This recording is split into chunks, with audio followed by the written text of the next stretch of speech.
Mohon maaf banget ini di masjid Bu, saya mau ngaji manten yang terlalu vulgar ya, ndak etis, apalagi ini ada profesor-profesor yang luar biasa. Mohon maaf. Namanya pakai bahasa Jawa saja. Karena menurut Profesor Aziz, saya ini nggak bisa bahasa Indonesia. Dikira yang bisa ceramah pakai bahasa Indonesia itu harus profesor gitu kayak.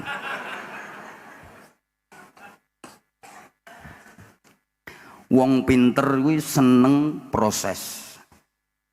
Wong bodoh seneng hasil. Jadi kalau orang pinter itu suka menikmati proses. Makanya kalau orang pinter misalnya ditawarin gini ya. Saudara mau nggak? Nggak usah sekolah, nggak usah kuliah, dapat ijazah, langsung dapat gelar doktor. Ini kalau orang pinter nggak mau. Dia nggak bakalan mau. Gak cocok, nggak sekolah, gak kuliah kok jadi dokter. Ini orang pinter. Tapi kalau orang goblok ditawari kayak gitu, zaman gelem dah. Gak ada sekolah, gak ada kuliah, langsung jadi dokter. Guyu. Terus entek piro.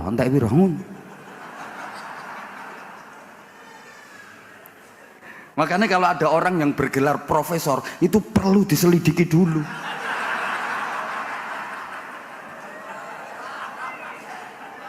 Jangan-jangan kayak yang belakangan tadi.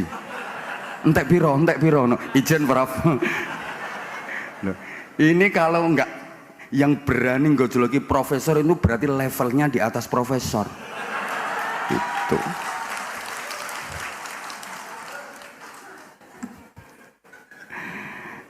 Saya nggak akan ceramah lama-lama Mas Didik, sebentar aja. Bener yang disampaikan Mas Didik tadi. Saya 1 bulan ini libur cuma hari ini. Jadi kemarin dari Kalimantan 9 hari nyambung, terus ini besok saya 4 hari daerah Jawa Tengah. Terus insya Allah saya lebih laris daripada Profesor Zahro.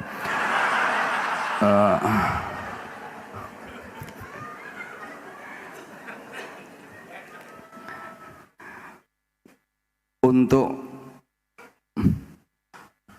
merealisasikan bahagia itu, setidaknya malam ini saya hanya ingin mengingatkan kepada pengantin baru khususnya dan pengantin-pengantin kawak umumnya. Justru yang perlu diingatkan itu pengantin-pengantin kawak ya. Kalau pengantin baru itu semuanya serba hati-hati. Setidaknya ada 6 harapan asasi hidup manusia muslim agar hidup benar-benar bermakna. Dan 6 harapan asasi ini sesungguhnya kita sudah sering diingatkan setiap berinteraksi sosial, bahwa setiap kita mengharapkan 6 hal ini supaya hidup benar-benar bermakna. Hidup itu 1, harus selamat. 2, hidup itu harus sehat. 3, hidup itu harus nikmat. 4, hidup itu harus manfaat. 5, hidup itu harus terhormat. Dan yang ke-6, hidup itu harus sukses dunia akhirat. 6 kata yang akhirnya at. Ini nggak gampang loh, profesor pun belum tentu bisa.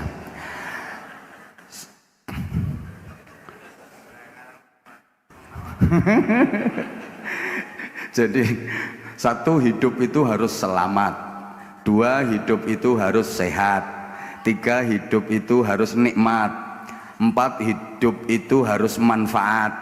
5, hidup itu harus terhormat. Dan 6, hidup itu harus sukses dunia akhirat. At. Dan ada rangkaiannya. Nah, kalau hanya sekedar at gampang, tapi yang terangkai dan nanti penuh dengan filosofi, ini yang nggak gampang, makanya mahal. Jadi saya uraikan sebentar saja ya. Mohon izin Mas Didik, sekarang hitungannya per menit.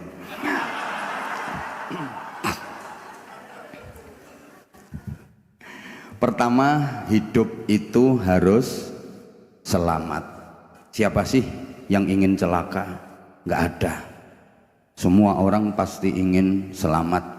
Kapanpun, dimanapun, dalam situasi seperti apapun, ingin selamat, di rumah ingin selamat, di perjalanan ingin selamat, di tempat kerja ingin selamat, lagi tidur juga ingin selamat, lagi makan juga ingin selamat. Loh, makan kalau nggak selamat gawat, iso kontal sak sendok-sendoke.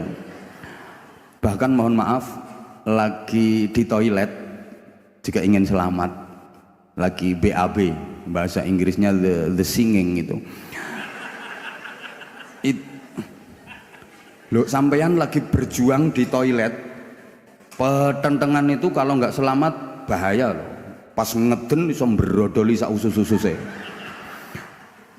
Ya, semua orang memang ingin selamat, sehingga setiap berjumpa dengan saudara yang seakidah, kita diperintahkan untuk saling mendoakan agar selamat dengan mengucap dan menjawab salam. Ini interaksi sosial kita sehari-hari. Setiap ketemu, assalamualaikum. Ini artinya kan mendoakan agar selamat. Satunya jawab waalaikumsalam. Sama, mendoakan agar selamat. Dan alhamdulillah, ucapan selamat yang merupakan doa itu menjadi budaya dan tradisi masyarakat kita. Masyarakat kita itu ketemu di waktu pagi ya kasih ucapan selamat pagi, ketemunya siang hari selamat siang, ketemunya malam hari selamat malam. Kok gak nyaut ya, iki krungu apa ora ya? Ucapan selamat ini menjadi budaya dan tradisi masyarakat kita, bagus kok.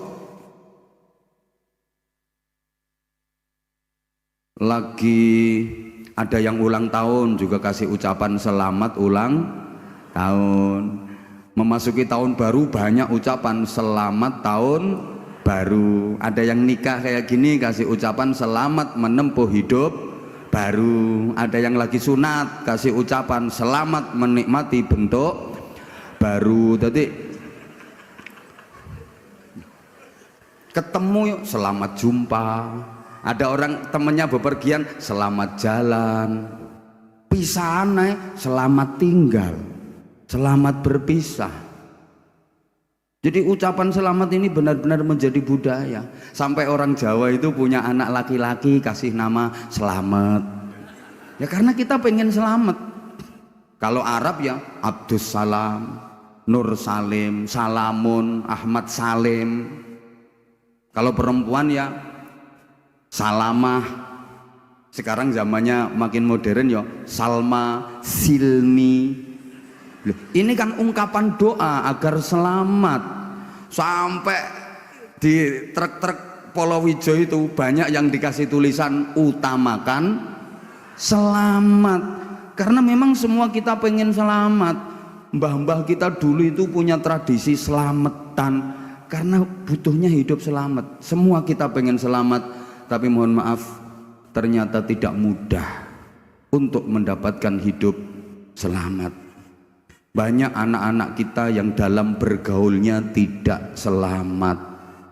Yang laki-laki ada yang kena narkoba, ada yang mohon maaf banget ikut geng-geng klite, ada yang sekarang lagi marak ngeslot. No, sing tahu ngelakoni guyu judi online. Ini kan berarti pergaulannya anak-anak kita itu tidak selamat. Yang perempuan juga ada yang pergaulannya tidak selamat karena kena imbas pemilu, perkawinan hamil dahulu. Ada pejabat yang tidak selamat. Bahkan kadang-kadang jabatannya udah tinggi. Ada juga ustadz yang tidak selamat. Loh, dikira kalau udah ustadz mesti selamat. Ada profesor yang tidak selamat. Ada kena plagiasi terus dicopot gelar profesornya karena ternyata disertasinya bukan milik dia kok. Makanya bertiga ini juga perlu di gitu. Loh, dikira kalau udah profesor terus udah disebut kiai, disebut ustadz, mesti baik terus, nggak ada jeleknya sama sekali. Ya namanya manusia, tiada gading yang tak retak, tiada mawar yang tak berduri, tiada api yang tak berasap, tiada bantal yang tak beriler, kan tiada hidung yang tak berumbel, dan tiada bokong yang tak berentut. Lah ini juga harus disadari kedua mempelai. Jadi nggak ada yang sempurna. Ya, Mas Andre juga pasti ada kekurangan, Mbak Farah juga pasti ada kekurangan. Kalau pengen yang sempurna, Bapak Mas, sampean pengen dapat istri yang udah cantik, solihah, setia, taat, patuh, nerima, apik, komplit, plit, ya jangan sekarang. Nanti kalau sampean jadi masuk surga, nek sido yuk.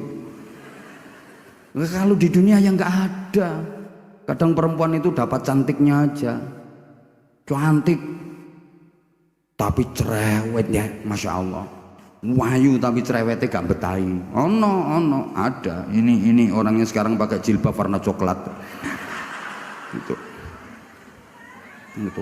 cantik tapi suka ngomelin suami gitu. Ada yang cantik juga nggak ngomelan, nggak cerewet, tapi sakit-sakitan loh, nyontek no terus. Pokoknya habis dipakai sontek, habis dipakai sontek. Ono ae ngono kemudian. Jadi suami mau pakai itu ngitung duit dulu, cukup ndak buat sontek gitu. Ada yang maaf, wajahnya biasa-biasa, nggak cantik, tapi sehat, nggak pernah sakit, kuat. Jadi apa-apa digotongi kabeh ngono. Kuat, sambar petir mencelat kok petire. Ya sama, laki-laki juga gitu. Ngono loh, wes. Ya. Lah, selamat ini juga harus kita ikhtiari. Ucapan kita harus ucapan yang menyelamatkan, perilaku kita harus perilaku yang menyelamatkan. Nah, saya titip soal ucapan ini penting karena salamatul insan fi hifdzil lisan. Selamat dan tidaknya manusia itu tergantung bagaimana dia menjaga lesannya.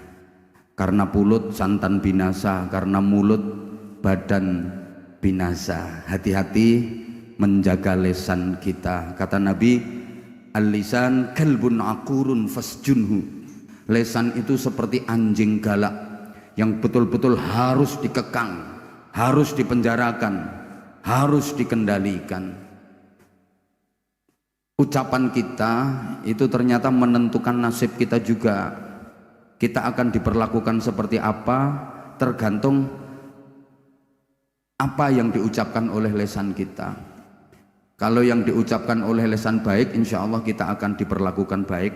Tapi kalau yang diucapkan oleh lesan itu buruk, kita pun akan diperlakukan buruk. Coba ibu kalau nggak percaya, pagi besok ibu berdiri di tepi jalan, ada orang lewat, ibu kasih ucapan halo, pasti ibu akan dapat perlakuan halo juga. Ada orang lewat lagi, ibu kasih ucapan hai, pasti ibu akan dapat perlakuan hai juga. Ada orang lewat lagi, ibu kasih ucapan yang baik, assalamualaikum. Ada orang lewat lagi, ibu kasih ucapan yang baik, assalamualaikum. Ada lagi yang lewat, ibu kasih ucapan yang baik, assalamualaikum. Pasti ibu akan dapat perlakuan baik pula. Waalaikumsalam, waalaikumsalam, waalaikumsalam, waalaikumsalam. Atau bapak besok boleh berdiri di tepi jalan, ada orang lewat, coba bapak kasih ucapan picek.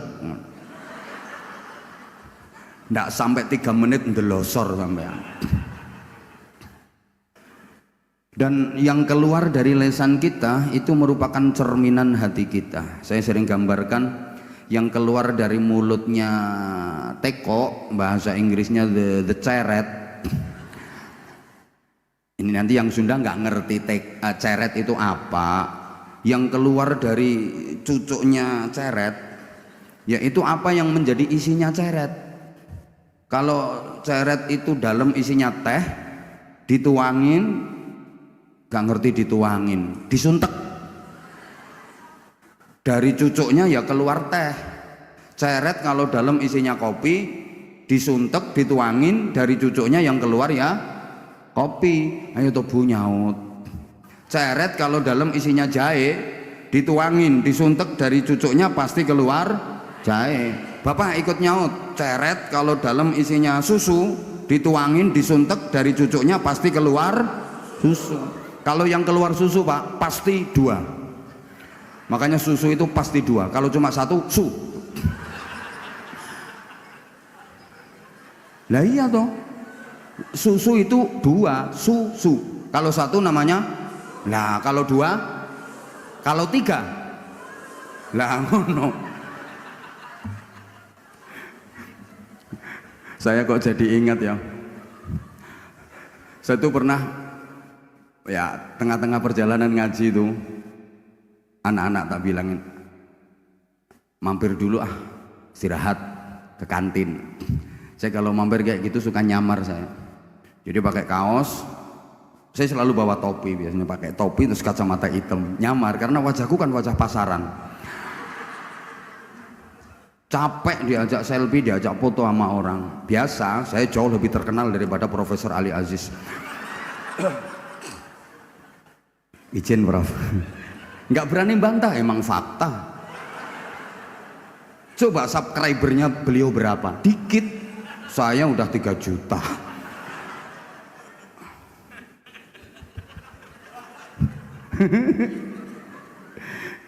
Saya pakai kaos, pakai topi, tak beres nih kacamata. Itu pelayannya cewek, nanya, mau pesan apa Mas? Saya bilang, susu Mbak. Itu dia nanya lagi, pakai es Mas? Ya mesti Mbak, susu tuh pakai es. Kalau nggak pakai es ya aku bilang gitu. Nah yang susu ya pasti pakai es. Kalau nggak pakai es ya Kayak nasi bebek itu harus pakai B. Kalau nggak pakai B kan jadi nasi gitu. Ceret kalau dalam itu isinya dawet, dituangin ya dari cucuknya ya keluar dawet.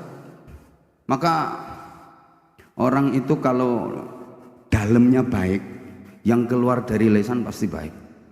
Ibu maaf, ibu misalnya lagi bersin, itu yang dibaca apa Bu?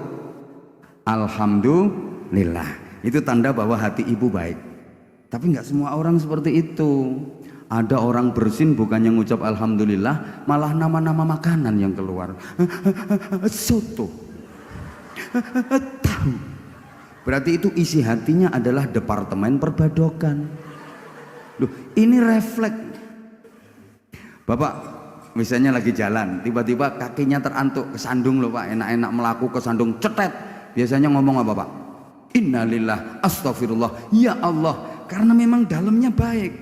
Tapi ada kok orang enak-enak jalan kesandung batu cetet, itu bukan innalillah ya Allah astagfirullah, malah binatang-binatang berkaki 4 yang keluar. Sopo ngomong asu mau? Astagfirullahaladzim. Iki wis tak samarno binatang berkaki 4 malah dijuwelasno karo kono. Sing jaran sing ngopo metu kabeh. Ya itu cerminan hatinya seperti itu. Dah ini Ibu lek rumangsa gak melu nyangoni tolong ojo cerewet meneng kok. Sing kate nyangoni lo meneng. Profesor aja nggak ada yang berani bantah kok. Sampeyan cerewet aja. Satu hidup itu harus selamat. Artinya ucapan kita, perilaku kita dan semua aktivitas hidup kita harus mengantarkan kita menjadi orang yang selamat. Jadi yang bikin kita nggak selamat itu ya diri kita sendiri juga gitu loh. Dah ini 2, hidup itu harus sehat. Siapa sih yang pengen sakit? Nggak ada. Orang sakit itu nggak enak. Semuanya pengen sehat. Nggih Pak nggih? Bapak zaman umpama duwe bojo nang ayu, tapi loro-loronen. Kayak apa Pak? Dikeloni nang kumat mengine. Ngik. Ada turune ngorok sisan. Ngikrok. Kowe ngeloni bojo padha karo ngeloni traktor, Pak. Turun jaba. Ibu sama, sampean misalnya punya suami ganteng, gagah, tinggi besar, duitnya banyak, tapi sakit-sakitan, ayo diobat abitno meneng. Bingung sampean. Iki urip tak mati wong iki. Mosok dioncat-ancit nang kok gak ono sing ngungkil-ungkil balas. Bingung sampean. Makanya sehat itu penting. Ya Allah. Duh. Ketika kita berinteraksi, coba ketemu sama saudara, ketemu sama teman, setelah bertegur sapa mengucapkan salam, yang ditanyakan pertama pasti kabar tentang kesehatan. Saking pentingnya, assalamualaikum, waalaikumsalam, gimana kabarnya, sehat, mesti gitu. Assalamualaikum, waalaikumsalam, ya apa kabarnya mbak, sehat tak? Ya laki sama perempuan itu beda. Ini loh yang Profesor Zahro nggak bisa itu yang kayak gini. Makanya mahal saya.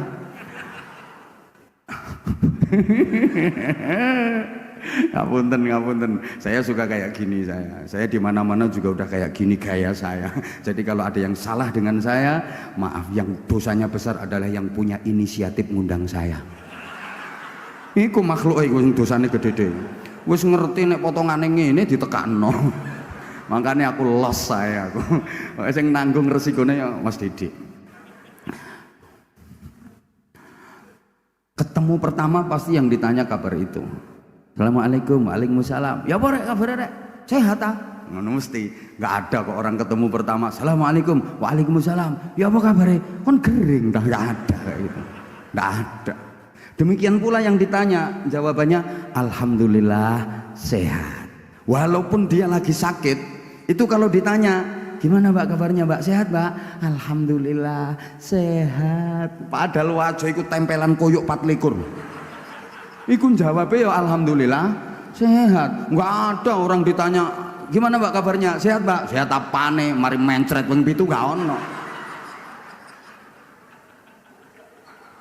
Loh karena setiap kita itu pengen sehat. Sampai maaf ya, orang yang udah tua sekalipun beliau sakit-sakitan, kakek, nenek ya, udah aki-aki, udah nenek-nenek, udah sepuh, sakit-sakitan, kalau ditanya gimana kek, gimana nek kabarnya, sehat? Alhamdulillah nak sehat. Tapi yo sehatnya orang tua. Alhamdulillah nak sehat, tapi yo sehatnya wong tua. Memang beda sehatnya yang muda sama yang tua. Kalau yang muda itu kesehatannya betul-betul prima, makanya kemana-mana tangan kosong berani. Kalau orang muda itu kesehatannya masih prima, kemana-mana tangan kosong berani. Tapi kalau udah tua, pergi kemana-mana coba periksa isi tasnya kira-kira apa? Oh balsem, minyak kayu putih, minyak angin, oh cap fresh care. Jadi untuk mempertahankan kesehatan itu butuh senjata. Kalau udah tua, untuk mempertahankan kesehatan itu butuh senjata, mau minyak angin, mau fresh care, mau apa. Saya beberapa waktu lalu kemarin yo ngaji bareng sama pejabat-pejabat tinggi, bukan harus profesor ya, bisa ngaji sama pejabat tinggi. Itu saya belum naik, belum mulai ceramah, masih di bawah itu. Saya batuk bersin terus. Itu sampai kanan saya bilang, apa? Flu ya? Aku ngomong, iya kayaknya. Begitu saya ngomong gitu itu kanan kiri langsung bareng ngetokne minyak angin. Jadi aku mikir ya Allah, pejabat yang nggawa senjata sih anak. Apalagi ibu-ibu kadang-kadang suka ada loh. Ibu yang mau tidur itu nggak bisa merem kalau belum pegang senjata dua. Iya. Tangan kanan pegang botol diisi air hangat untuk nyekat tubuh. Jadi botol diiseni banyu anget ngenyek awak. Tangan kiri minyak kayu putih untuk tolak suami, kok tolak angin. Untuk tolak suami. Jadi kadang-kadang ibu-ibu itu suka jahat. Lagi capek, payah, males ngelayani suami. Suami datang masuk kamar dengan semangat membara 45. Ibu langsung blonyoan minyak kayu putih sak kujur awak. Ya suami balik kanan sambil nyanyi putuslah harapanku. Lah gimana mau kena pembunuh selera tingkat tinggi. Akhirnya suami masuk kelompok tilawah. Bukan tilawatil Quran, tilawah itu tidur di lantai bawah. Masya Allah. Ibu bapak, sehat itu artinya bebas dari penyakit. Dan sehat itu meliputi 5 hal: fisik, psikis, sosial, kultural, and spiritual. Understand? Sampeyan gak ngerti ya wis jawab apa yes ngono lho, urusane cek cepet. Tak baleni. Sehat itu meliputi 5 hal: fisik, psikis, sosial, kultural, and spiritual. Understand? Nah, ngono wis cek tambah ketok oone. Yang sering dilupakan orang itu spiritual. Kalau fisik, psikis, sosial, kultural diperhatikan, tapi spiritual sering dilupakan. Padahal spiritual ini faktor terpenting penunjang kesehatan. Orang itu asal kebutuhan spiritual terpenuhi dengan baik, dijamin gak bakal sakit-sakitan. Sholatnya bener, zikirnya cukup, sedekahnya cukup, keluarganya guyup rukun, sama teman, sama kerabat, sama tetangga baik, gak bakalan sakit-sakitan selama kebutuhan spiritual tercover dengan baik, tercukupi dengan baik, gak bakal sakit-sakitan. Spiritual ini paling penting. Bahkan orang sakit apapun, kalau hatinya gak diobati dulu, gak akan bisa sembuh penyakitnya. Tak baleni, pengumuman. Lu sakit apapun itu kalau hatinya nggak disembuhkan dulu, nggak bisa sembuh penyakitnya. Zaman model kok koyo gak percaya ngono tak omong. Insyaallah. Jadi kita harus mengupayakan agar hidup kita sehat. Pola hidup kita juga harus sehat, harus diikhtiari. Olahraga yang cukup, yang kita konsumsi, kita makan, kita minum, kita hirup harus yang menyehatkan. Harus.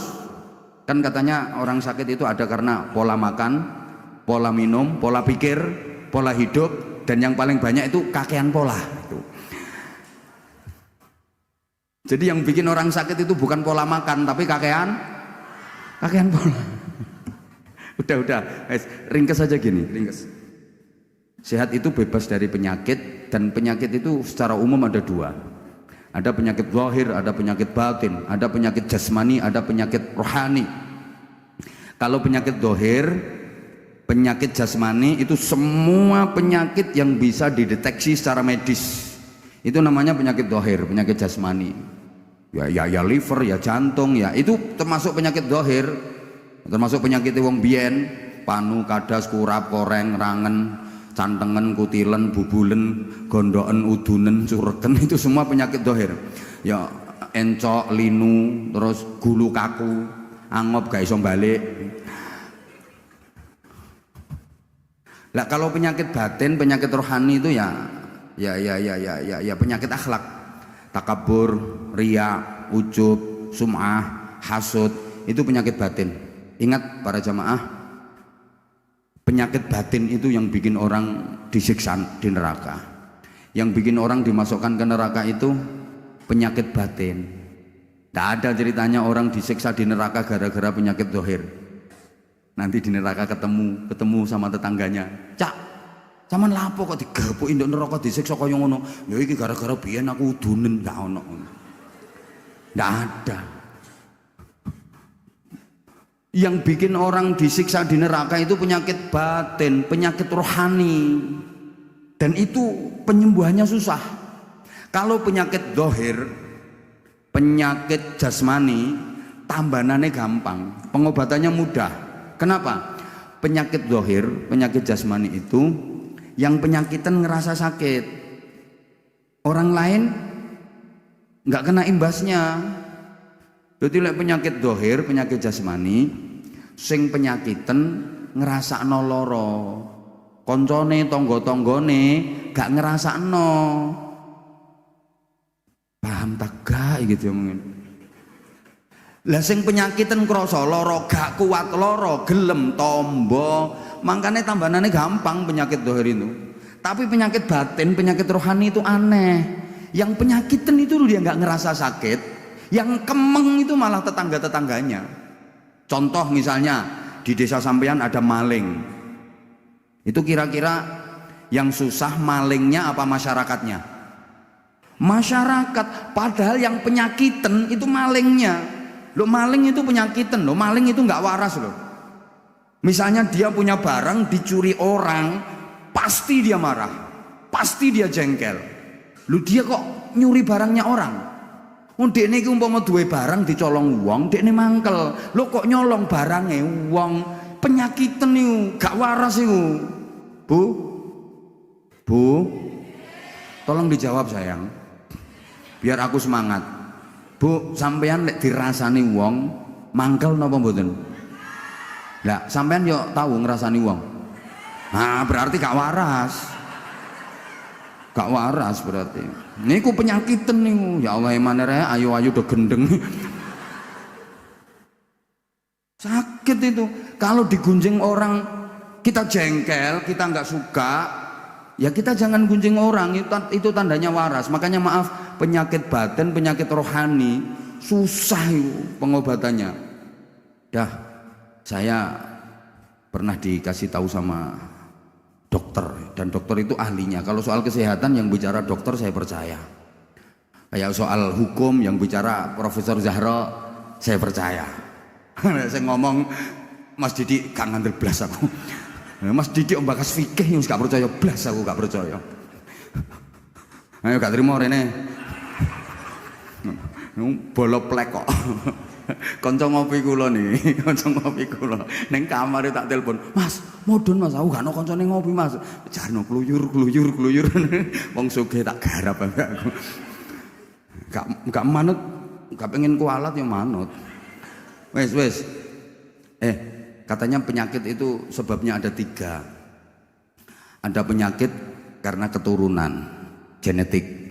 Ada penyakit karena makanan, itu apa namanya, alergi. Alergi kan ada alergi luar, ada alergi dalam. Ada penyakit karena pikiran. Terus diteliti, penyakit karena genetik keturunan itu cuma 10%. Makanya kita nggak boleh takut berlebihan ya. Kalau ada orang yang disinyalir diindikasi punya penyakit keturunan terus kita kucilkan, apalagi sampai dijauhi, dikucilkan, itu dosa, nggak boleh. Coba bayangkan, misalnya yang punya penyakit keturunan itu kita atau keluarga kita, terus dikucilkan sama masyarakat, kayak apa perasaannya? Toh itu hanya 10%. Ada orang yang dianggap punya penyakit keturunan terus punya anak 10, paling yang kena penyakit keturunan itu 1-2, yang 8 enggak kok. Ibu jangan takut berlebihan. Kadang jahat ibu-ibu, ada orang mau ngambil menantu gagal gara-gara diprovokasi sama tetangganya. "Mbak, katanya mau ngambil menantu si Anu itu, Mbak." "Iya, harinya udah jadi kok, tinggal akad nikah." "Mbak, kalau bisa dibatalin." "Nggak denger apa? Itu bapaknya itu kenceng manis, anaknya mesti kenceng kecut itu." Enggak kok, itu kemungkinan nurun cuman 10%. Yang 90% aman. Lanjut.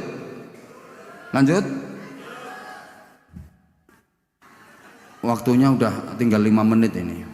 Mas, tinggal 5 menit. Nanti kalau jamaahnya minta tambahan waktu berarti namanya lembur itu, Mas. Jadi ya paham lah jenengan kalau ada pekerja lembur itu hitungannya seperti apa. Penyakit karena makanan itu 15%. Berarti yang 80% enggak apa-apa. Teman kalau misalnya ada sakit terus periksa ke dokter, disuruh tarak, nggak boleh makan ini, nggak boleh makan ini, sebenarnya nggak apa-apa kok. Kalau nggak percaya tanyakan sama Profesor Ahmad Zahra ini. Nggak ada larangan, Nabi nggak pernah melarang jangan makan ini enggak. Yang penting halalan thayyiban, syukur-syukur mubarakan. 2, tidak berlebihan. Kalau berlebihan nggak boleh, jangankan orang sakit, orang sehat aja nggak boleh berlebihan. Saya itu malah prihatin loh kalau ada orang sakit, "Ini kamu sakit ini nggak boleh makan ini, sakit ini nggak boleh makan ini." Saya itu malah kasihan. Wes kering, kepingin apa-apa gak oleh, tambah cepet mati ngono. Aslinya nggak apa-apa. Misalnya sampean kena asam urat. Katanya kalau asam urat itu nggak boleh makan apa? Mbok gak nyau tok. Ya jeroan, gorengan. Kalau kolesterol nggak boleh makan udang, nggak boleh makan kepiting. Nggak apa-apa, sebenarnya nggak apa-apa. Yang penting 1, jangan berlebihan. Ojo akeh-akeh. 2, habis makan gak usah periksa. Garai konangan kok. Nggak apa-apa, sementing nggak berlebihan. Nah, 3, penyakit karena pikiran, ini paling banyak. 75%. Jadi banyak orang sakit itu bukan karena keturunan, bukan karena makanan, tapi karena pikiran. Saya ulang ya, banyak orang sakit-sakitan itu bukan karena keturunan, bukan karena makanan, tapi karena pikiran. Karena pikiran, kakean pikiran. Makanya aku gak tahu roh, ono wong gendeng kok watuk, pilek gak tahu roh. Wong gendeng-gendeng itu, padahal mereka itu keleleran, kehujanan, kepanasan, dirubung laler, tapi demurus sehat-sehat. Kemarin waktu Covid merajalela, wong gendeng 0%, nggak ada yang terpapar, sehat-sehat. Makanya sampean lek kepingin sehat, gendeng ngomong. Kan dekne gak mikir. Sing gampang penyakit ini profesor kakan pikiran. Mikir ya. Nah, terus diteliti, Bapak Ibu diteliti. Laki-laki sama perempuan itu umumnya lebih cepat mati laki-laki. Bapak-bapak, sampean ki siap-siap rodok gampang mati, Pak. Loh kenapa?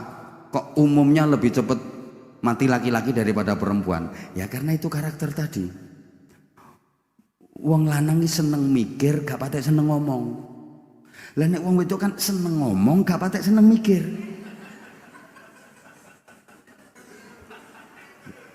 Wong wedok iki ngomong, gak patek mikir. Makanya sering wong wedok wis mari ngono. Lapo aku ngomong ngono mau. Lapo aku ngomong ngono. Dadi wong wedok iki ngomongnya gak patek mikir. Nek wong lanang mikir gak patek ngomong. Wong lanang iku lali, lek kakean pikiran iku nggarai penyakit. Kakean ngomong gak apa-apa biasa. Umpama kakean omong iku nggarai penyakit, penceramah-penceramah gering kabeh.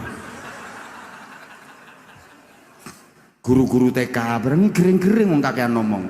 Ndak apa-apa kakean ngomong. Lah nek kakean pikiran itu Pak yang nggarai penyakit. Nah, nek wong wedok iku ngomong, wong wedok dijak lunga bojone pergi kemana itu. Weruh ana omah apik, gak kira meneng. Yah, omah iku apik ya. Jere sing lanang, iya apik. Omah apik ngono ku mbangun tak tukulan saya. Ya mbangun omah kok tukulan. Lah sampean iso mbangun tak gak ya? Gak iso ya tukang. Lah sampean kok gak nyeluk tukang ya? Ana tukang nganggur.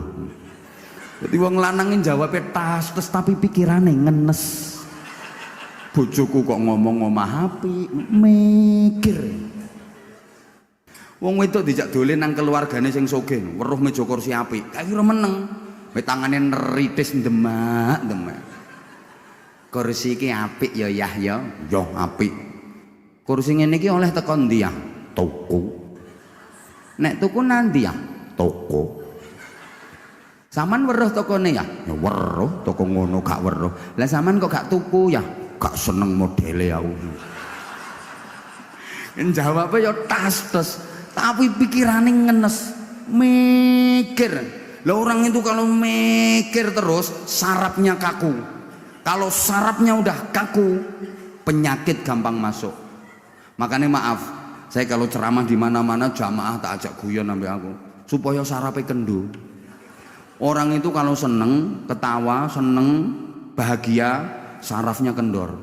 Kalau sarafnya kendor, atine seneng, penyakit gak gampang mlebu. Wong nyaprut betutut susah, sarape kaku, penyakit gampang mlebu, terus meneng terus mati. Makanya dokter dimanapun kalau mau nyontek pasien itu pasti dikendorin dulu sarafnya, nggak langsung castus brasbrus, enggak. Diajak ngobrol dulu, ibu rumahnya mana? Gosari Pak Dokter, karo diisik bokonge. Ya pakai kapas yang dingin nyes itu loh. Mungkin dilihat kok, wah ini masih kaku ini, belum bisa disuntik ini. Ditanya lagi, Gosari sebelah mana Bu? Itu loh Pak Dokter sebelah Masjid Mudhar Arifin. Sek diisik, sek kaku. Ditanya lagi sama dokter, putrane pinten Bu? 6 Pak dokter. Lho kok kata nggih cus ngono. Dadi dokter mau ngecus itu nunggu pasiennya hihihi gitu. Karena orang itu kalau ketawa hatinya bahagia, sarafnya kendor. Kalau saraf kendor bokong empuk. Dadi cublesane enak cus gitu. Obat masuk roto dadi tombo. Lah orang kalau betutut cemberut susah, saraf kaku. Kalau saraf kaku bokong ngatos. Cublesane alot, kadang jarume bengkong. Akhirnya dokter nggih tangan loro keretek-keretek cetok. Ya obatnya nggak masuk, cuma bokongnya tok sing mentol. Lah ini ilmunya dokter ya. Manusia itu sarafnya kaku apa kendor itu tandanya di pantat. Tengerane nduk bokong. Makanya titenono Pak, wong wedok lemu kok kapan guyu, bokongnya mesti mau obat mabit ini Pak. Dibonceng sepeda motor iso kocek kabeh. Ini mergo sarape kendor iku. Memang kan wis urip yo aja digawe susah. Halo? La takhaf wa la tahzan. Disuruh bahagia kok. Apalagi susah perkara donya. Sampeyan kalau khawatir besok makan apa, besok nggak bisa makan, itu dosa besar. Sampeyan sama halnya dengan melecehkan Allah. Allah itu menjamin rezeki seluruh makhluknya. Loh kok Anda khawatir besok nggak makan? Dosa besar itu. Berarti Anda meragukan Allah. Allah menjamin rezeki seluruh makhluk. Lah kok sama nanti khawatir, aku menemangan apa? Dosa gede ya Mbak. Gajah ini gak sekolah, ya lemu-lemu.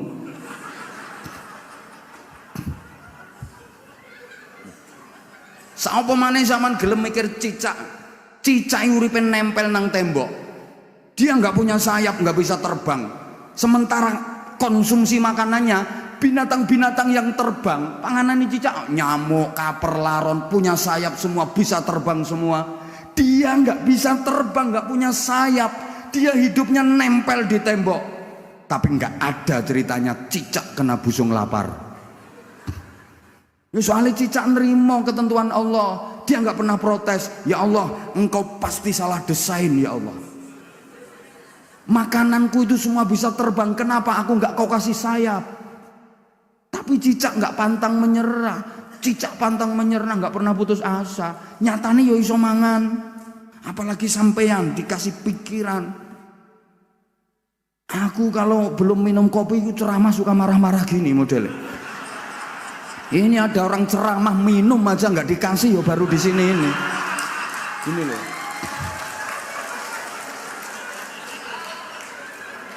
Wis ngerti kulinane ngopi gak dikai kopi. Bosok gak cerdas blas.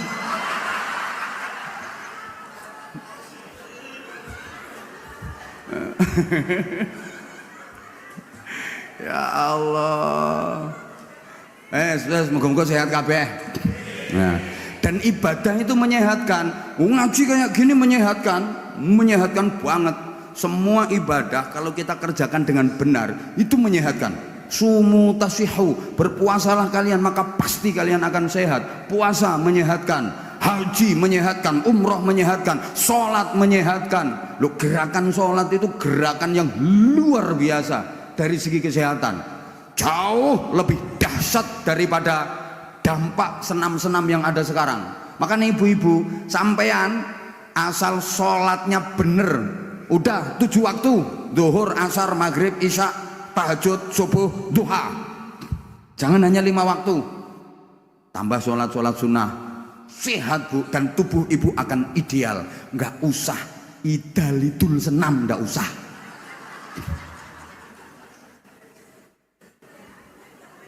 Loh, sholat itu jauh lebih dahsyat daripada gerakan senam apapun. No, ibu-ibu saiki ku senam, ada pakaiannya melefet, ngafret, mencolot ndul-ndul kayak gembol kucing anakan.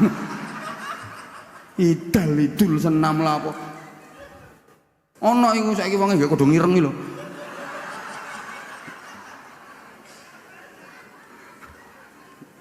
Gregeten aku. Lah senam sekarang itu Bu, Senam-senam yang ada sekarang itu udah diiringi musik, gerakannya banyak yang erotis. Apa itu? Islam iki biar gak kena dikondes. Loh, saya kalau ngelihat seperti itu sebenarnya ya seneng juga, Bu. Cuma ya terkendala status.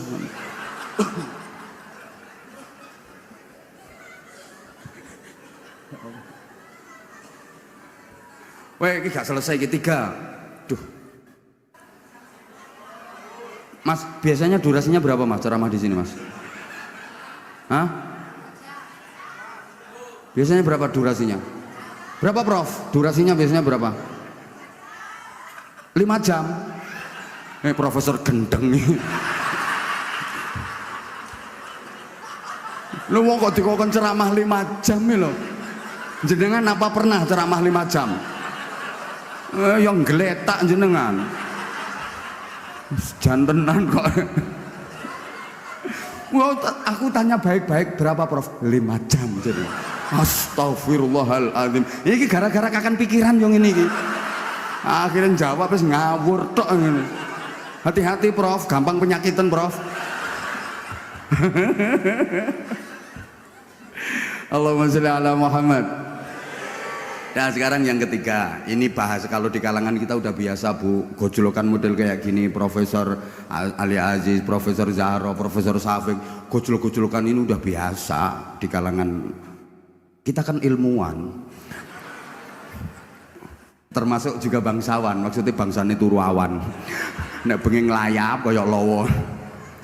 Dan sekarang yang ketiga, hidup itu harus nikmat. Ini kita dalam interaksi sehari-hari juga sudah diingetin kok. Makanya sekarang ibu-ibu pegang kotakan semua kan? Di depan ibu itu ada box. Isinya apa itu coba? Penguji kenikmatan. Makanya kalau ada acara apapun pasti selalu ada konsumsinya. Itu untuk menguji kenikmatan. Mohon maaf, Ibu, ketika box itu dibuka, terus diambil, terus dimakan, masih bisa merasakan nikmat Ibu? Alhamdulillah, berarti masih normal. Karena setelah diuji kenikmatan, ada yang sudah tidak lagi bisa merasakan nikmat, bahkan ada yang nggak berani nyentuh, serba ketakutan. Ada loh orang itu yang daging takut, gajah takut, gorengan takut, garam takut, kenikir takut, empeng takut, gula takut, udah nggak bisa merasakan kenikmatan. Apalagi maaf kalau udah terserang penyakit komplikasi, dengan semua menu makanan yang digemari nggak berani mengkonsumsi, ketemu sate dihindari, yang dicari cuma ikan teri, keasinan dikit tensinya tinggi, makan cumi-cumi alergi, kena sambal goreng ati asam urat kambuh lagi, ginjalnya udah bermasalah cuci darah seminggu 2 kali, kasih minum manis minta ganti karena udah punya pabrik gula sendiri, mendekati istri malah disingkri, meskipun minum obat kuat tetap aja nggak bisa berdiri, rencananya mau naik 3 kali hanya bisa sekali, itu pun memaksakan diri. Lah kalau udah nggak bisa menikmati, kadang diajak prasmanan model kayak gini, jalan berdua suami istri. Saya pernah ngelihat sendiri, kasihan sama si suami, pengen ini mau ngambil dibentak sama istrinya, pengen ini mau ngambil dibentak sama istrinya, nyedok kekel ditampel, ojo iku eling penyakitmu, ganti mau ngambil soto iku yo gak oleh, aku ngomongnya dokter ganti katanya cukup sate, pengen cepet mati ta. Akhirnya sing lanang kari dulungap urip matane tok, udah nggak lagi bisa merasakan nikmat. Padahal setiap kita pengen Allahumma sholli ala Muhammad. Ibu maaf, nikmat itu nggak harus enak ya. Nikmat sama enak itu beda. Yo beda. Mbok gak dirungokno.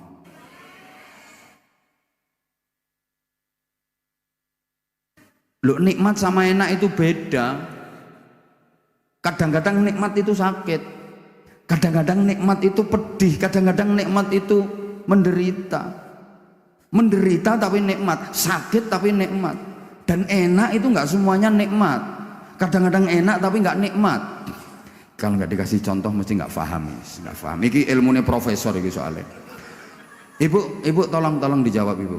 Ibu, Allah nggak semangat nih. Dilanjut apa enggak ini? Ibu saya tanya, dicubit itu sakit apa sakit bu? Kurang semangat. Dicubit itu sakit apa sakit? Sakit. Tapi kalau yang nyubit orang yang dicintai, misalnya kamu dicubit sama aku, sakit apa enggak? Sakit. Kalau bilang nggak sakit bohong. Sakit tapi terasa nikmat. Kenapa? Karena yang nyubit orang yang dicintai. Wah, saking senenge mbok nganti siwel lo gak diobati, malah dibeset diambakno. Gue kenang-kenangan. Besok ketemu temen dipamerno, Mbak, kilo Mbak, dijewet Abah Hamzah. Sakit tapi terasa nikmat. Bu, ibu datang ke sini tadi jam berapa? Jam 5. Allah ya Karim. Oke, ada yang jam 5. Sekarang udah jam setengah 10. Berarti udah 4 jam setengah ibu di sini. Capek apa enggak, Bu? Bohong. Wong gak capek kok lungguhmu wis alean ping 7. Sing silo, sing sembojong, sing metungkruk, mereng nengen, mereng ngiwa. Capek. Tapi meskipun capek, ibu seneng karena ibu merasakan nikmat. Kenapa? Bisa berjumpa sama idola. Loh, jujur, saya kalau ditanya apa, kalau jadwal ngaji kayak gitu, saya rata-rata sehari 3 kali. Kadang kalau lagi estafet itu lagi maraton sehari 4 kali, pagi, siang, malamnya saya selalu 2 kali. Tuh, 3 hari nggak pulang, 4 hari nggak pulang. Ditanya capek apa enggak? Kalau saya bilang nggak capek, saya bohong. Yo kesel, yo capek. Tapi meskipun capek, saya seneng karena saya dapat.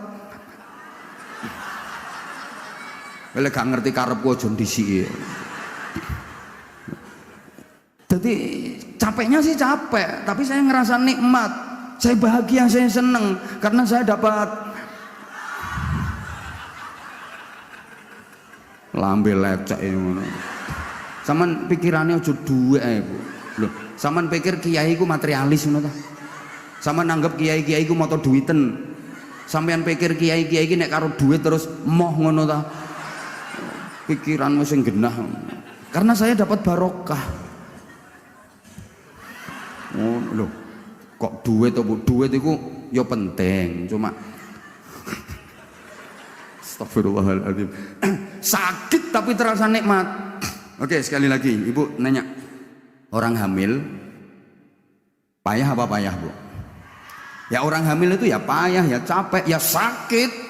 Baru hamil muda aja udah sakitnya luar biasa itu, muntah kering, muntah nggak keluar apa-apanya. Ya muntah itu sakit, tapi kalau udah bisa keluar biar lega. Lah ini orang hamil muda ini muntah tapi nggak keluar apa-apanya.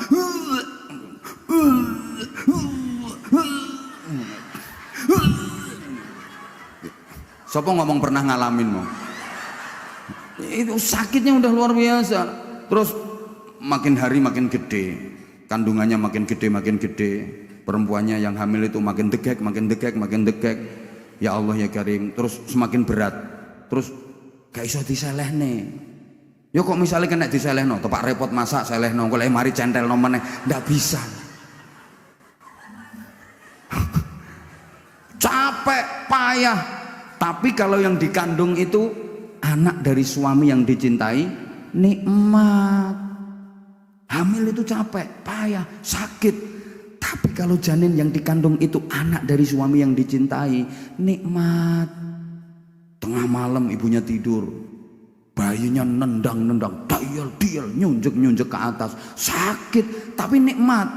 Saking nikmatnya sampai suaminya dibangunin. Ya, bangun sebentar ya. Kilo ya, proyeknya sampeyan ya, garapan pola.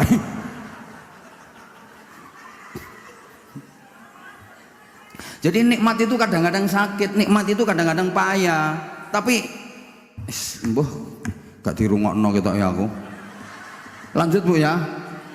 Itu ada loh orang sakit tapi dia ngerasa nikmat. Bahkan ada seorang pemuda itu sakit lumayan parah sampai opnam di rumah sakit berhari-hari.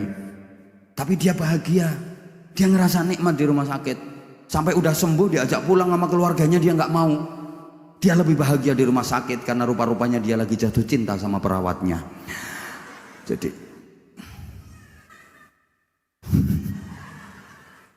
Ibu makan di restoran mewah sama makan di tengah sawah lebih enak mana? Sawah anjane potonganmu gak tau nang restoran. Enaknya lebih enak di restoran mewah, semua menu ada, tapi boleh jadi lebih nikmat di tengah sawah. Ngono lho. Loh kalau enaknya ya enak di restoran mewah, percaya potonganmu gak tahu nang restoran mewah kok. Loh enaknya enak di restoran mewah, tapi nikmatnya bisa jadi lebih nikmat di tengah sawah. Makan di tengah sawah, udah nggak ada lauknya, cuma nasi sama sambel kecap tok plus sate. Ya sekali-kali toh oleh duntuman daging korban toko Masjid Mutara Arifin. Ya Allah ditungguin nama istri makan berdua. Sambil kotor-kotor penuh dengan apa jenenge linet tanah gak karu-karuan. Telap isok dulang-dulangan suami istri. Nikmat terus gak mikir apa-apa dikampleng lo gak kroso. Kadang cuma maaf nasi sama sambel tok nggak ada yang lain. Nanti habis sambelnya tambah nasinya, habis nasinya tambah sambelnya, habis sambelnya tambah nasinya. Nikmat. Sementara yang di restoran mewah dengan menu lengkap tersaji semua ada, bisa jadi nggak nikmat. Baru dapat 2 sendok dia telan, mau nyendok ketiga keselak karena dia dengar ada orang dehem dari belakangnya krungu. Suarane persis wong sing diutangi.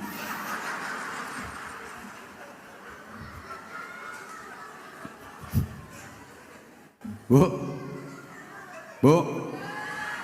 tidur di hotel bintang 5 dengan spring bed yang spesial paling mahal, dengan tidur beralaskan kardus, enak mana? Yalah kardus meneh anjane potonganmu gak tau turu hotel. Enaknya ya enak tidur di hotel bintang 5 itu, tapi bisa jadi lebih nikmat yang tidur beralaskan kardus. Gak percaya? Turu lemean kardus, kerusek, mimpinya masuk restoran. Telap mangan, ngombene es degan, ngelilir iler sing disedot. Lah itu yang tidur di restoran mewah, spring bed mentul-mentul, mendut-mendut, mimpinya diuber-uber gendruwo, ayo, dikejar-kejar sama hantu. Ya katok kok. Ngono lho. Udah. Nah nikmat ini yang bikin bahagia. Allahumma sholli ala Muhammad. Dan maaf banget, nikmat itu yang bikin bahagia. Satuan kebahagiaan itu bukan rupiah. Satuan kebahagiaan bukan dolar, bukan real, bukan euro, bukan yen. Tapi satuan kebahagiaan itu adalah hati. Ngapunten. Bahagia bukan soal harta, tapi bahagia itu soal rasa. Paham tak gak? Ya tidak ngomong model ini. Bu, banyak kok orang yang kaya, harta, tapi hidupnya nggak bahagia. Banyak kok orang yang dibilang miskin harta, tapi hidupnya bahagia. Ayo zaman pilih endi? Sogeh, loro-loron, melarat, sehat. Pilih endi sampean? Pilih sogeh. Astagfirullahaladzim. Ayo budek. Pilihannya lo nggak ada itu. Nggak dewi jarine. Pilihannya cuma sogeh, loro-loron, melarat, sehat. Sampean pilih? La haula wala quwata illa billah. Ini padha karo sampean dikokon milih jilbab loro, sijine abang, sijine ijo. Pilih ndi? Biru. Ayo on. Tak ulangi jawabannya.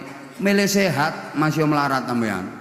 Soalnya sampean lek sehat, meskipun sementara isih melarat, suatu saat ada harapan berubah jadi sugih sampean. Kerja keras ikhtiar maksimal dibarengi donga. Lah sampean sugih tapi lek gak sehat, duitmu gak kena kayak tuku kesehatan. Nggih napa mboten? Nggih apane mau gak mbok pele ngono.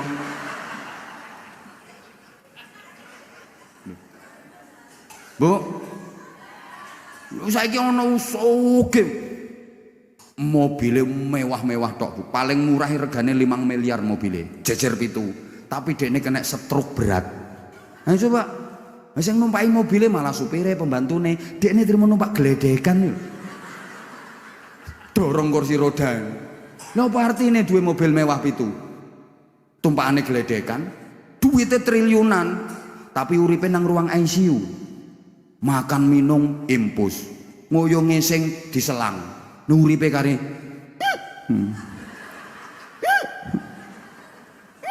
Siapa ngomong persismu? Yo enakan sampeyan masih melarat sehat, mangan semongko sing ngerokok entek sak kulit-kulite. Ngono lho.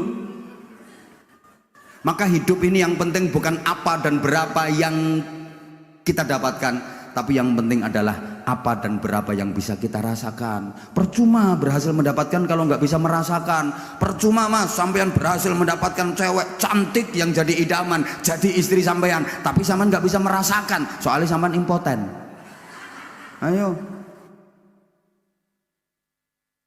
Percuma berhasil mendapatkan jabatan tapi nggak bisa merasakan nikmatnya jabatan itu. Yang penting bukan apa yang kita dapatkan, tapi apa yang bisa kita rasakan. Hidup ini yang penting bukan apa dan berapa yang kita miliki, tapi yang penting adalah apa dan berapa yang bisa kita nikmati untuk kita syukuri. Percuma memiliki kalau nggak bisa menikmati. Ngapunten, duit TV kapodi 7.500 inch, tapi matane belek. Kayak apa TV ombo? Mending TV kecil-kecil tapi matanya sehat, sewaktu-waktu bisa mentelengi.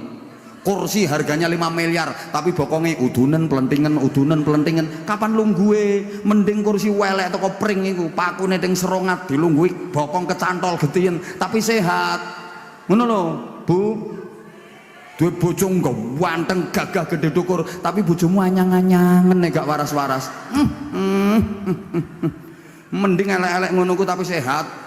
Nah iki penting iki tak sampeno kanggo menghibur sing rupane gak pate ayu, gak pate ganteng iku dadi nek delokno kene iku elek cerewet, gak apa-apa, sing penting gak anyang-anyangen ngono lho. Biar kita itu tadi lho fabi ayyi ala rabbikum atukadziban. Maknane iku asline tapi dene gak iso ceramah. Sampai guling lho tonton. Iku fabi ayyi ala rabbikum atukadziban itu kalau diterjemahkan luar biasa lho iku. Ini mewarisi tenan, mewarisi sesepuhe dulu beliau. Tadi videonya tadi loh, jadilah orang yang manfaat. Masya Allah, itu luar biasa. Itu filosofi kehidupan yang sungguh luar biasa. Sing rewel pengen suwe, omahmu ndi engko tak ampiri tak ceritani dhewe ya. Ya sampai subuh engko tak ceritani wis. Rewel. Enake kari ngrungokno. Anjene wong wedok sing kadung krasa enak terus mau wis ngono. Terus. Yo kono nang ngisor kari terus. Nang ndukur yo dengkleh nuruti.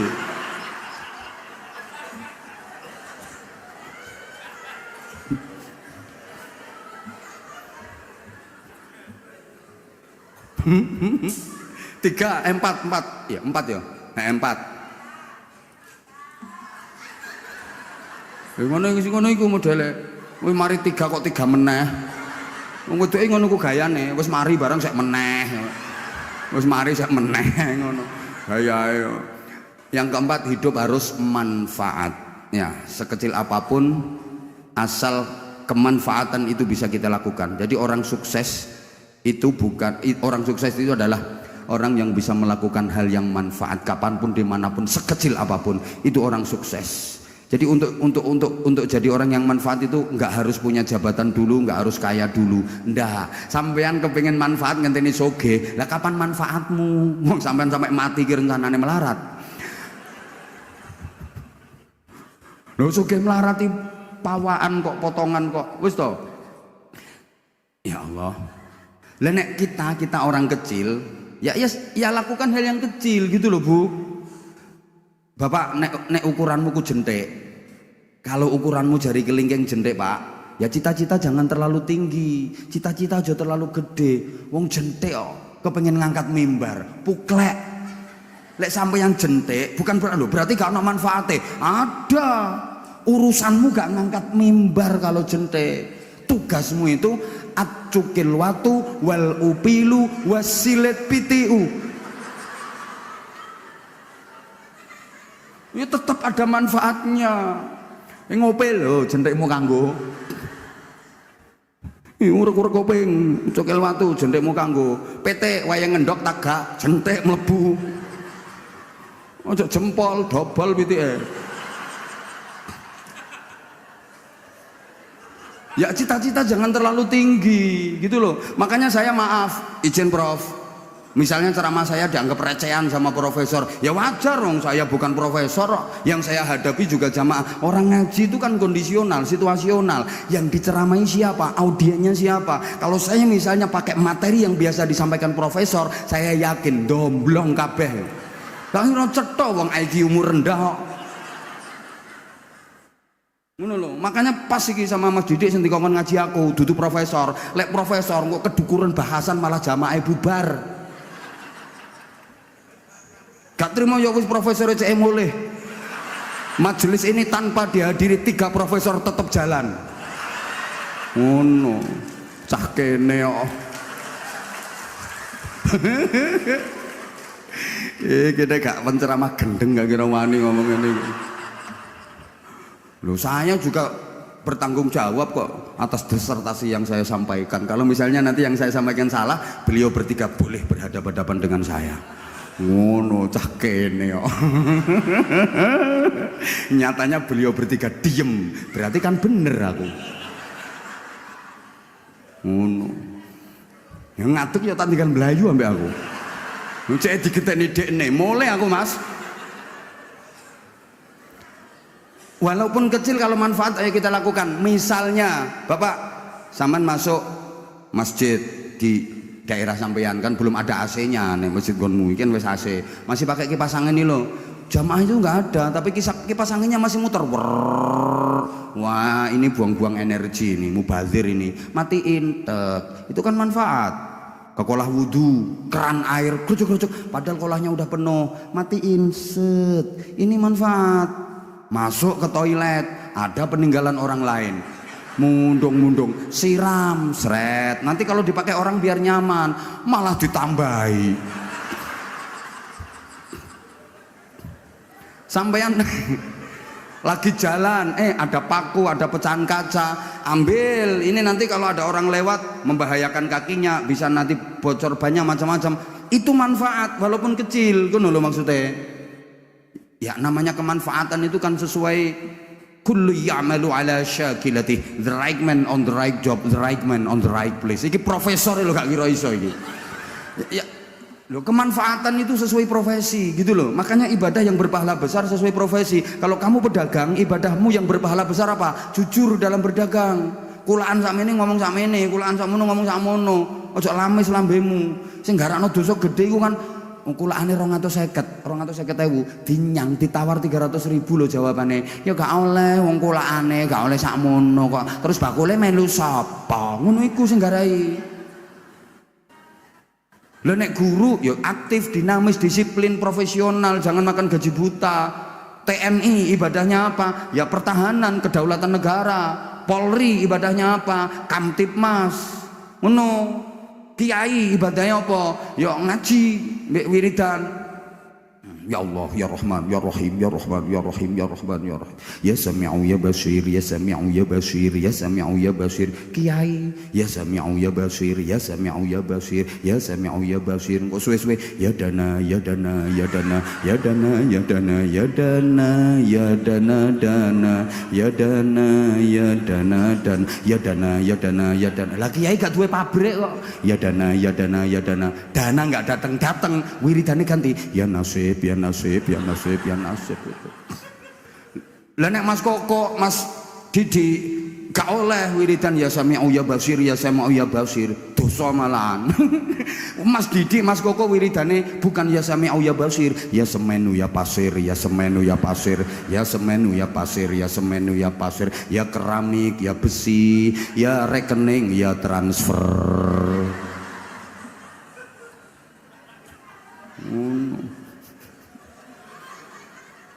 Lah kalau pejabat ya ibadahnya kebijakan. Ngono, Profesor Zahra, Profesor Syafiq, Profesor Aziz, ibadahnya apa? Intisyarul ilmi. Itu ibadahnya. Aku malah nuturi profesor. Ini jadi lainnya utangmu akeh, hutangmu banyak, ibadahnya apa?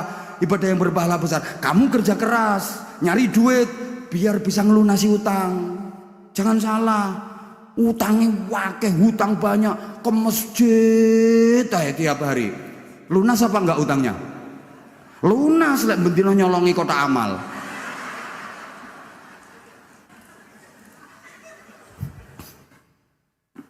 Tuh maksudnya pokoknya jadilah orang yang manfaat, jadilah orang yang manfaat. Ya, untuk manfaat untuk keluarga, manfaat untuk masyarakat, manfaat untuk umat. Cocok aku prinsipnya Mudhar Arifin yang cocok pol. Lebih-lebih banyak membangun masjid di mana-mana. Insya Allah sebentar lagi bangun juga masjid di pesantren kami. Jadi ini saya hanya sekedar mengingatkan saja. Ya Semenu ya Pasir, ya Semenu ya Pasir, ya rekening ya transfer. Makanya kemarin Mas Didi waktu ke rumah tak bilangin, andai kan ini yang ke rumah ini anak buahnya Mas, tak tolak sampai aku. Udah, anak buahnya kan udah nelpon ke asisten saya, udah nelpon ke tim penjadwalan, berkali-kali nelpon. Ya nggak ada jadwal, ya nggak ada. Lah kok bose moro dewi. Ampun. Bilang sini nggak usah doa Mas, aku gak butuh dongoe sampean.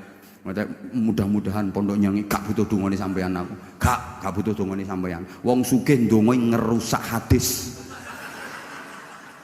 Lah iya Prof, qiwamud dunya bi arba'ati asya, izin Prof. Satu bi ilmil ulama. Loh itu loh, ibadahnya ulama itu pakai ilmu. Dua, wa adlil umara, ibadahnya pemimpin pejabat itu pakai keadilan, kebijakan. Tiga, wasakhawatil aghnia, orang kaya itu ibadahnya pakai kedermawanan, nyumbang. Wong sugih ndonga ngerusak hadis. Aku gak perlu dongane Mas Didik, gak perlu blas. Bisa mandian sing melarat-melarat iku lho dongane. Wa da'watul fuqara, dongane wong melarat iki bagian donga. Makane titenono anak sing akhlake apik-apik, pinter-pinter iku rata-rata anake wong melarat-melarat. Lho berarti anak wong sugih gak iso apik. Iso. Wong sugih sing anake apik-apik itu bukan wong sugih sing sregep ndonga. Mergo dongane wong sugih gak mandi.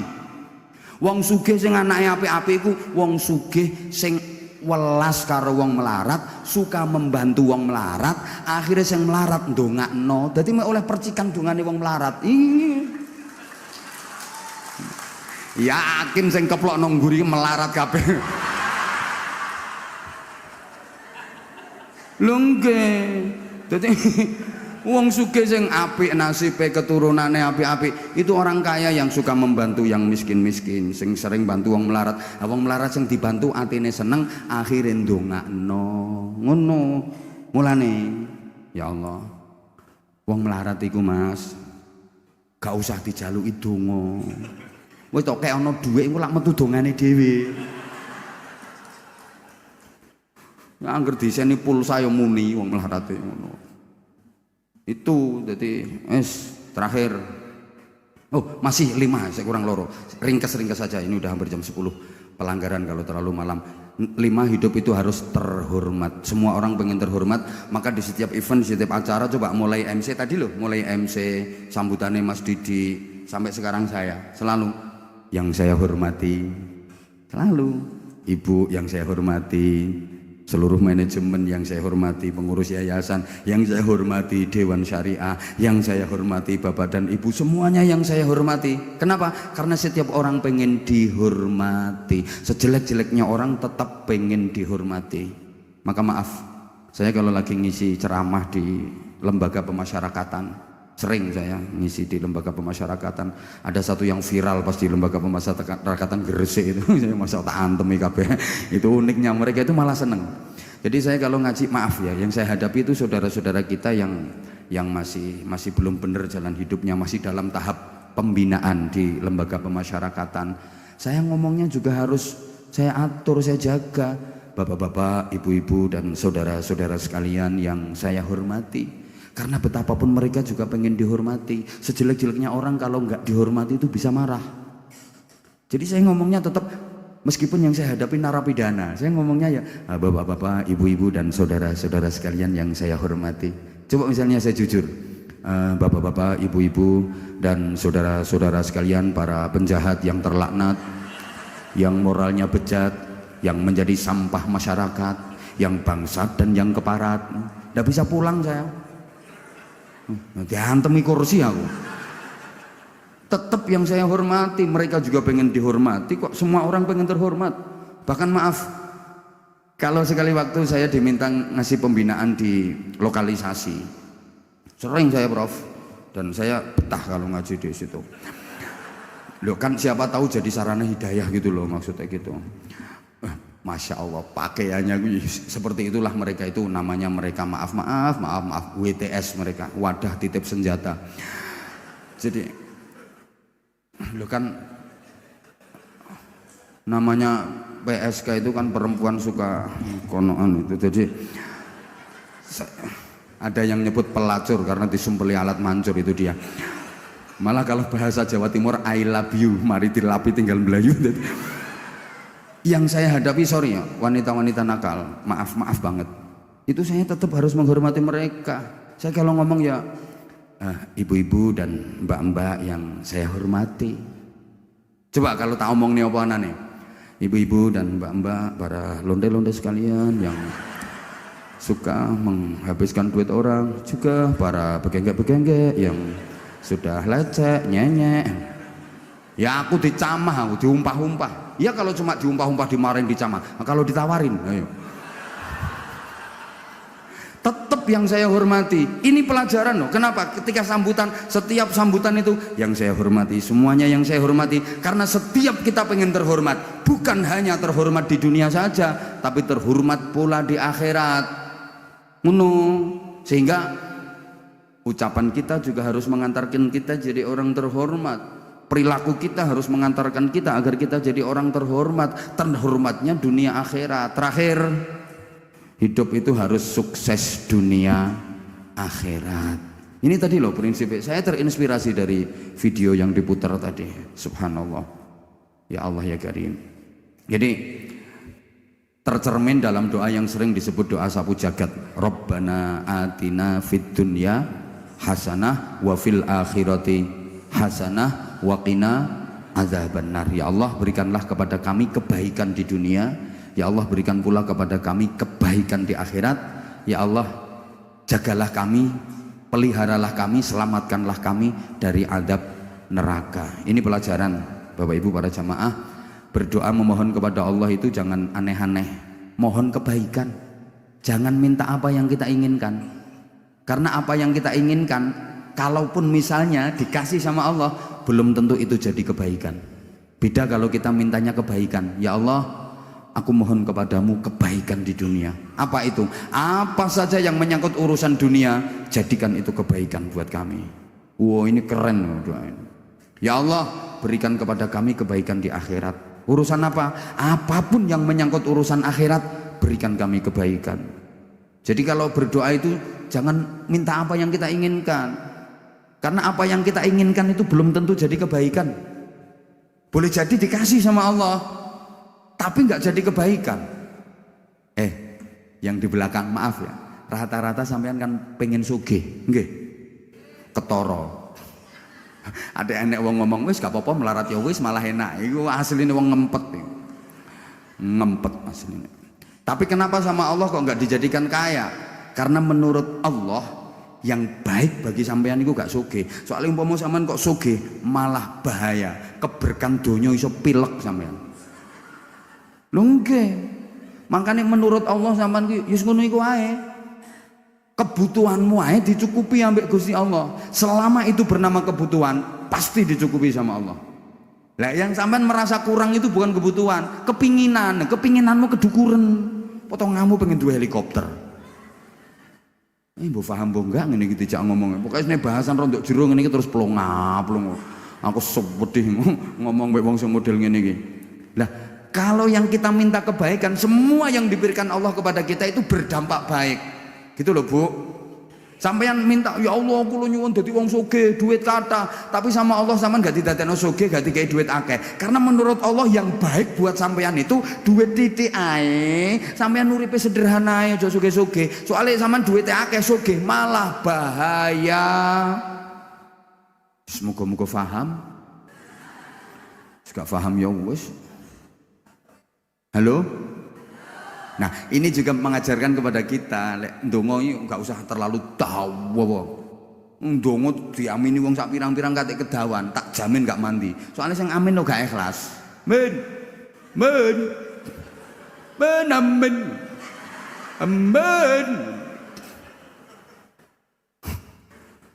Ringkes, teges, mentes. Lho Kanjeng Nabi nek ngulangi ngono. Allahumma inna nas'aluka min khairi ma sa'alaka minhu nabiyuka Muhammadun sallallahu alaihi wasallam. Ya Allah, aku minta kepadamu apapun kebaikan yang diminta oleh Nabi Muhammad.